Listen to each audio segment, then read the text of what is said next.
Bienvenidos a La Otra Mirada, al hecho, a la pieza, al hombre, un trazo a la imaginación y a la belleza de las artes. Continuamos disfrutando de la serie Ingeniería Romana, serie que describe la habilidad que procesaron los romanos para asimilar y aceptar el conocimiento viniera de donde viniera, para luego, por supuesto, perfeccionarlo.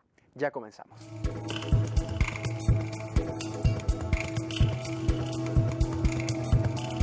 El Imperio Romano crece y se expande a medida que se conquistan ciudades y se fundan otras nuevas. Se despliega así una gran red de carreteras para comunicarlas.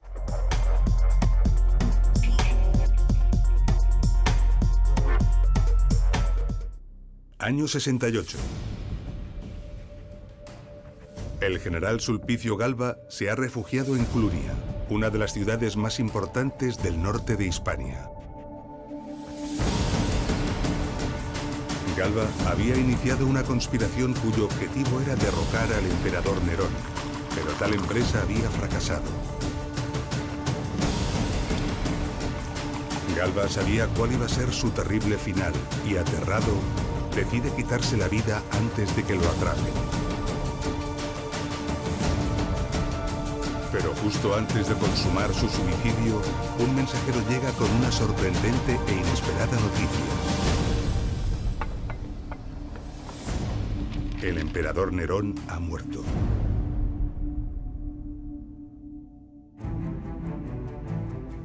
Si la noticia de la muerte de Nerón hubiera llegado un poco más tarde, Sulpicio Galba habría muerto. Sin embargo, la rápida llegada de la noticia no solo evitó el suicidio del general, sino que lo convirtió en emperador. Clunia adquirió el rango de colonia romana y pasó a llamarse Clunia Sulpicia, al ser el lugar donde Sulpicio Galba se proclamó nuevo emperador. Clunia estaba situada en la vía romana que comunicaba Caesar Augusta con Astúrica Augusta, actuales ciudades españolas de Zaragoza y Astorga. La distancia por carretera desde Roma hasta Clunia era de unos 2000 kilómetros, y la noticia de la muerte de Nerón llegó al general Galba en tan solo 7 días. Eso significa que el mensajero recorrió más de 280 kilómetros diarios durante 7 jornadas ininterrumpidas. Algo realmente impresionante. No hay caballo ni posaderas de jinete que aguanten tal empresa. Entonces, ¿cómo logró llegar el mensaje en tan poco tiempo? Visitaremos algunos lugares que nos aportarán pistas importantes que quizá nos permitan contestar a esta pregunta.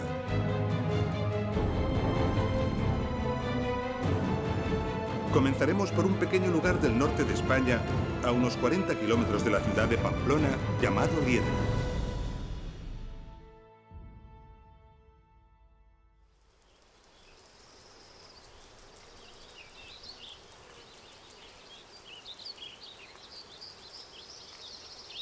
En 1921, aquí al lado del río Irati, unas labores agrícolas pusieron al descubierto un mosaico que estaba enterrado. El descubrimiento incentivó diversas excavaciones que en las décadas siguientes pusieron al descubierto estos restos.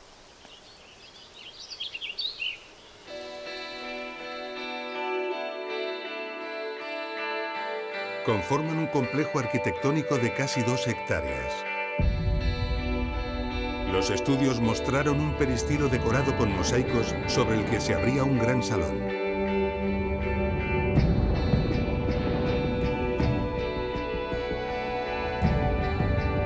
Se localizaron también 2 conjuntos termales separados. Un gran patio de recreo con un estanque y otro gran patio al este del conjunto, bordeado por gran cantidad de estancias.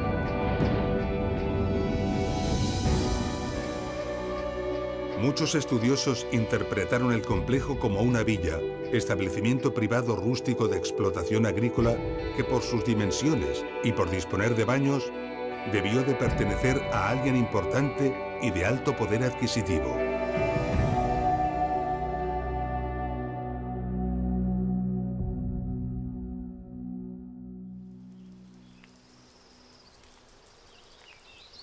Y esta ha sido y sigue siendo la hipótesis más difundida sobre este yacimiento. Sin embargo, hay varios datos que apuntan a otro tipo de instalación.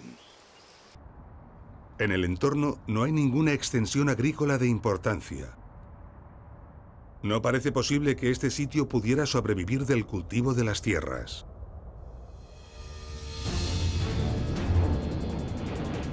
Por otra parte, su estructura arquitectónica se aparta de forma evidente del estándar empleado en la mayoría de las villas romanas. Sorprende en especial el gran número de estancias, su uniformidad y su disposición correlativa.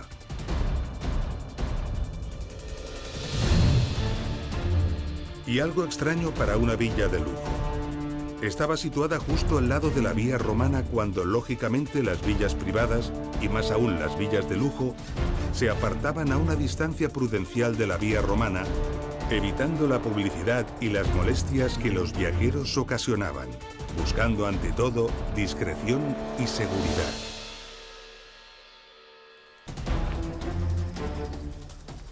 La explicación lógica a este misterio es que la llamada Villa Romana de Liedena no era en realidad una villa destinada al recreo de un gran señor o a la explotación agrícola. Se trataba de un establecimiento al servicio de la calzada romana que pasaba por aquí. Es decir, el equivalente a un hotel moderno de carretera, donde los viajeros podían descansar y dormir, además de asearse y relajarse en los baños.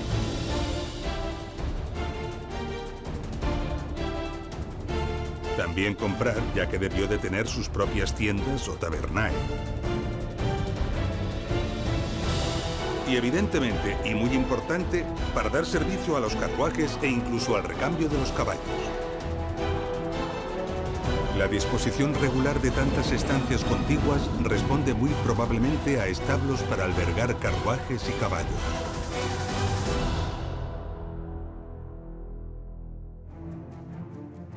En la historia secreta de Procopio, un destacado historiador bizantino del siglo VI, se habla del servicio postal romano. En ella se explica que los mensajeros empleaban los mejores caballos que cambiaban frecuentemente en las postas.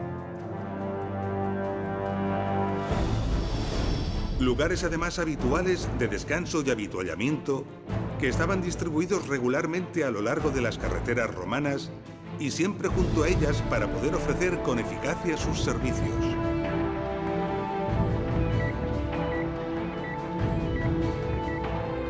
Así, podemos asegurar sin mucho miedo a equivocarnos que la llamada Villa Romana de Liedena no es una villa romana, sino una de las postas que daban servicio a la carretera que unía Pompaelo con Casaragusta. Empezamos a comprender cómo un mensaje podía llegar de Roma a Clunia en tan solo 7 días. Sin embargo, una meditada reflexión nos hace dudar de nuevo. Cabalgando tantos kilómetros a tal velocidad y sin estribos, porque los romanos no usaban estribos, un jinete rápidamente se agotaría y su entrepierna sufriría graves lesiones. Entonces, ¿era el jinete sustituido cada pocos kilómetros? Y si esto era así, ¿qué sucedía con el transporte de viajeros? ¿Acaso era un servicio mucho más lento que el correo? Para intentar dar respuesta a estas incógnitas, viajaremos hasta el Museo del Arles Antiguo.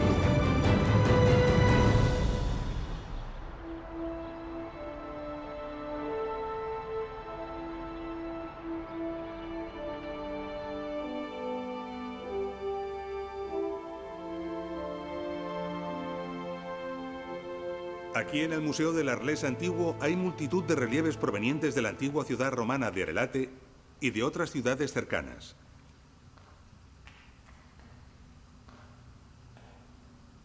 Los relieves y las representaciones gráficas que han logrado perdurar nos suelen aportar datos e informaciones muy interesantes sobre la vida cotidiana romana.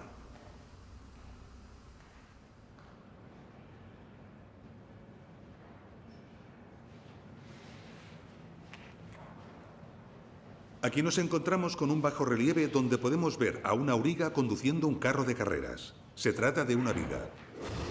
La viga era una clase de carro tirado por 2 caballos. Este tipo de carros se empleaban en las carreras de caballos que tenían lugar en el circo, uno de los edificios de espectáculo fundamentales de toda ciudad romana de cierta dimensión. Es por lo tanto un carro diseñado y concebido para alcanzar altas velocidades. ¿Podría haberse empleado este tipo de vehículos para el servicio de correos romano?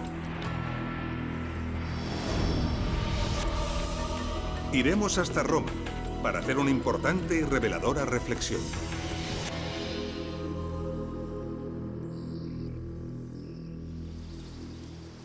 Roma era el corazón del imperio y muchas carreteras llegaban a ella. Una de las carreteras más antiguas e importantes era esta, la Vía Apia, que unía Roma con Brindisi, una ciudad situada a orillas del mar Adriático y que era uno de los puertos comerciales más importantes de la época. Hoy en día, la Vía Apia ofrece a caminantes y ciclistas una experiencia única e inolvidable a través de kilómetros y kilómetros de recorrido. Sorprenden y llaman poderosamente la atención los innumerables restos que de forma continuada se pueden contemplar a cada lado de la calzada. Podemos admirar en este tramo de la Vía Apia las grandes losas con las que fue realizada. Imaginemos ahora una viga circulando a toda velocidad por un pavimento como este. No es necesario realizar un gran esfuerzo mental ni iniciar un simulacro para percatarse inmediatamente de que es imposible mantener una marcha rápida en estas circunstancias. Sin duda, el carro derraparía o se desmantelaría y los caballos y los viajeros acabarían pronto por los suelos. Seguimos, por lo tanto, sin contestar a la pregunta que insistentemente nos venimos haciendo. ¿Cómo podían los mensajeros romanos mantener altas velocidades para llevar el correo? Vamos a viajar hasta el centro de la península ibérica, donde un hecho excepcional nos ofrece una gran oportunidad para responder definitivamente a esta pregunta.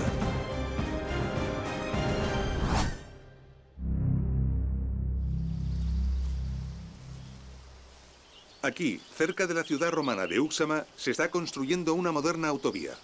Su trazado ha cortado la vía romana que unía la ciudad romana de Numancia con Osma. Antes de que este tramo de calzada romana sea definitivamente desmontado, se ha realizado una excavación, lo que nos ofrece una extraordinaria oportunidad de poder analizar la técnica constructiva de una vía romana.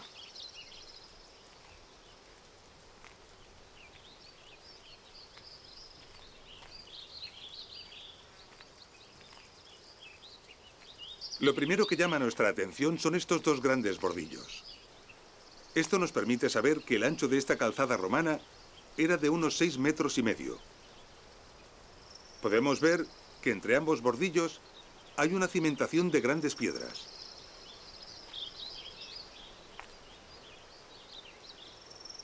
Vemos claramente cómo las de abajo son de mucho mayor tamaño que las de arriba.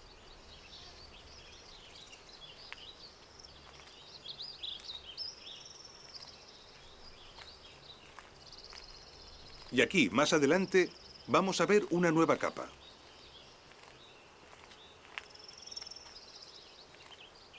Se trata de un recubrimiento de gravas de tamaño pequeño, o zahorras, que constituían la última capa por la que se transitaba, es decir, la capa de rodadura. Esto nos aporta una visión completamente nueva de cómo era una calzada romana. Porque nos delata que las carreteras no estaban pavimentadas con losas, como vimos en la Vía Apia, sino con capas de gravas menudas que se asentaban unas sobre otras y todas ellas sobre una excelente cimentación de piedras muy gruesas. Esta es la respuesta, sin duda, a todas las preguntas que nos hemos estado realizando.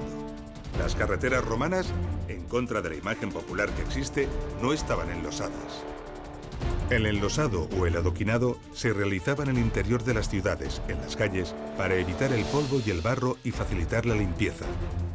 Esto mismo ocurría en la Vía Apia a la salida de Roma y también en otras muchas ciudades en las que una calle enlosada se prolongaba fuera de la muralla recorriendo el cementerio que incluía los mausoleos y otros monumentos funerarios. Pero una vez que finalizaba el cementerio, el tratamiento urbano de la vía siempre se convertía en una carretera funcional de gravas menudas. La imagen de las calles romanas, y en particular la de esta famosísima Vía Apia, ha creado un estereotipo arqueológico y popular que no se corresponde con la verdad. Porque en realidad, las carreteras romanas no estaban enlosadas. Comprendemos ahora que los caballos pudieran ir al galope sin dañarse las pezuñas, ya que los caballos romanos no estaban herrados, y que los carros ligeros pudieran desplazarse a gran velocidad sin sufrir accidentes por circular sobre resbaladizas losas. Circulaban por carreteras con un excelente pavimento liso, regular, sin baches y bien mantenido. Además, con un ancho suficiente para permitir el cruce seguro de dos vehículos, manteniendo la marcha con total comodidad y seguridad. Gracias a todos estos datos, podemos atrevernos a describir la técnica constructiva con gran detalle e imaginar cómo fueron construidas las carreteras romanas.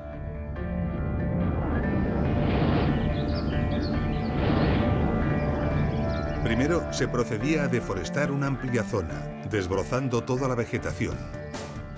Después, en la franja donde se había proyectado la vía, se retiraba la tierra vegetal hasta encontrar una base sólida. A continuación, sobre esta base, se colocaban los bordillos de acuerdo con el ancho escogido para la vía.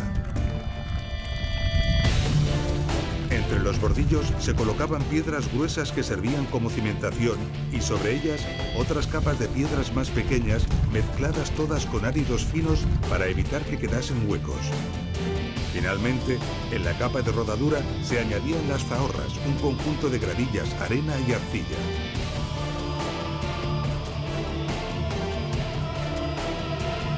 Los carros basculantes avanzaban sobre las diferentes capas ya compactadas para depositar los materiales de la siguiente.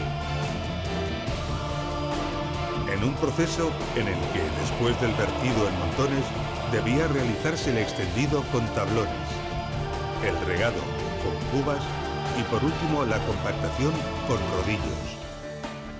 Un proceso continuo hasta acabar de conformar la última capa, la capa de rodadura, que estaba compuesta de los materiales mejor escogidos y de mayor calidad. Sobre ella circulaban los vehículos y los animales de tiro. La geometría final de la calzada ofrecía ligeras pendientes laterales que permitían desaguar el agua de lluvia hacia el exterior para ser conducida lejos de la calzada. Y un dato relevante descubierto hace poco. A ambos lados de la calzada y a una distancia de unos 20 metros de esta, se establecían las cunetas de balizamiento que impedían el acceso sin control de los vehículos desde fuera de la vía. Estas cunetas, cuya existencia se ha descubierto recientemente, también aumentaban la visibilidad del espacio periférico, evitaban sorpresas con la fauna salvaje y dificultaban el acecho de eventuales asaltantes. Con lo que ahora sabemos, esta imagen que nos arrojan desde el aire las excavaciones realizadas como consecuencia de la construcción de la moderna autovía adquiere un especial significado y valor.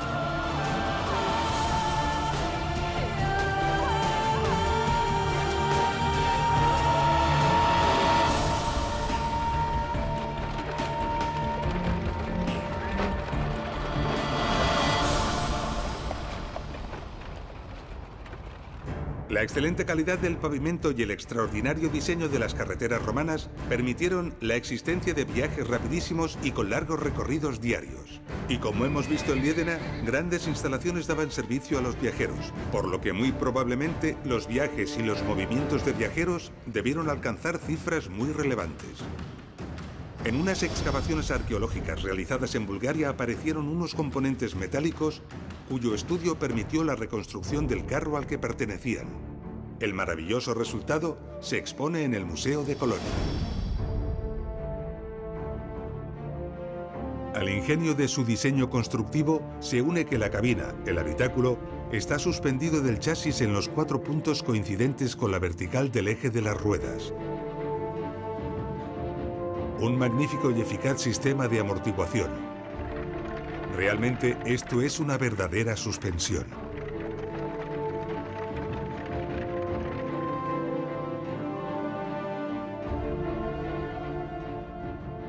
No solo los hallazgos en las excavaciones, también los bajorrelieves e incluso las pinturas nos han aportado una información extraordinaria que nos ha permitido descubrir la gran variedad de vehículos que fueron diseñados en función de las distintas necesidades. Para el transporte de pasajeros, con 4 ruedas contaban también con la raeda.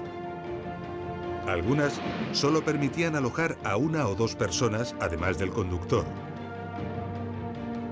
Otras añadían un pequeño techo como cubrimiento para el sol y la lluvia. Y con 2 ruedas, el Esedum, un carro con el que podían desplazarse muy deprisa. Los modelos más pequeños eran conducidos por el mismo viajero. También el Carpentum, usado en las ciudades y cubierto con una lona. Y el Quisium, un carro muy veloz con ruedas muy altas de 9 o 10 radios. Esta carruca de magistrados aparece en un bajorrelieve del Museo Calvet de Aviñón, en Francia. Se trata de un vehículo muy lujoso que daba prestigio a este tipo de funcionarios que se desplazaban para realizar sus actos administrativos.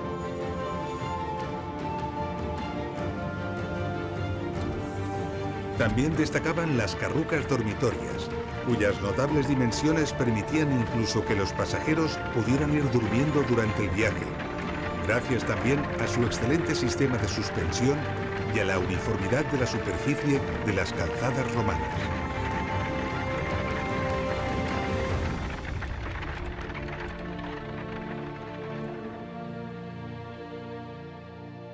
Podemos dar credibilidad así a los escritos antiguos que narran cómo el emperador Tiberio viajó durante más de 2 días seguidos, día y noche, al encuentro de su hermano Druso, gravemente enfermo, para verle antes de su muerte.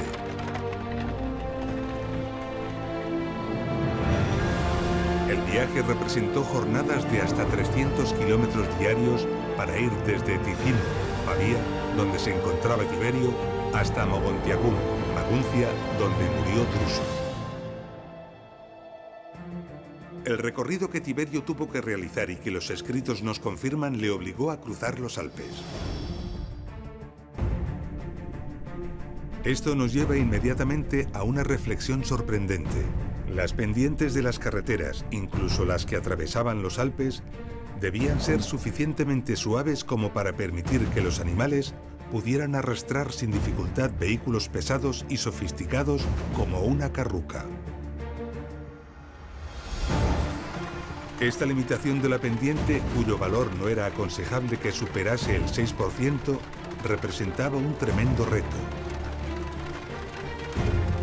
Con su pericia y su dominio topográfico, el ingeniero debía conjugar los condicionantes orográficos, intentando lograr el equilibrio entre el recorrido más corto, cuando nada se interponía en su trazado, o el de menos pendiente si las montañas interceptaban el recorrido. Pero cualquier trazado de una carretera, por muy inteligente que sea, se enfrentará irremediablemente a multitud de obstáculos orográficos. Para hacernos una idea de cuáles fueron los retos y de cómo fueron salvados, vamos a hacer un recorrido por algunos lugares concretos del imperio. Comenzaremos por visitar un punto del tramo de la carretera romana que unía Astúrica Augusta, la actual ciudad española de Astorga, y Brácara Augusta, la actual ciudad portuguesa de Braga.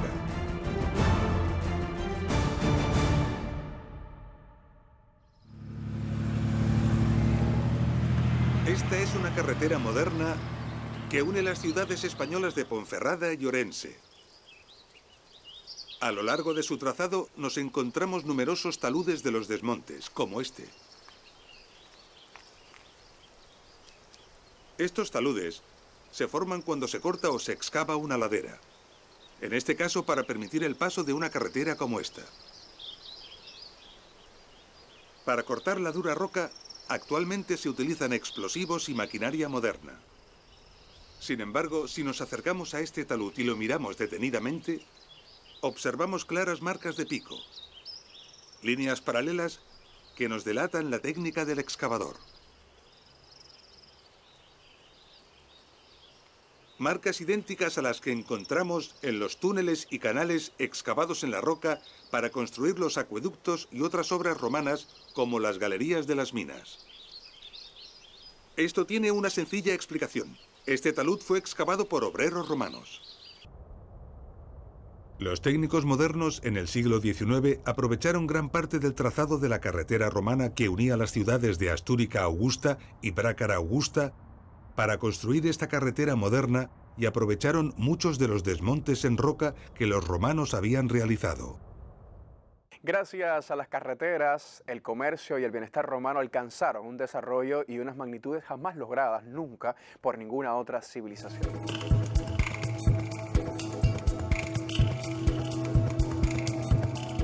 ¿Ha vuelto usted a vivir junto a nosotros la experiencia de disfrutar del arte? La semana próxima regresamos con una nueva mirada al mundo de las artes visuales. Buenas noches.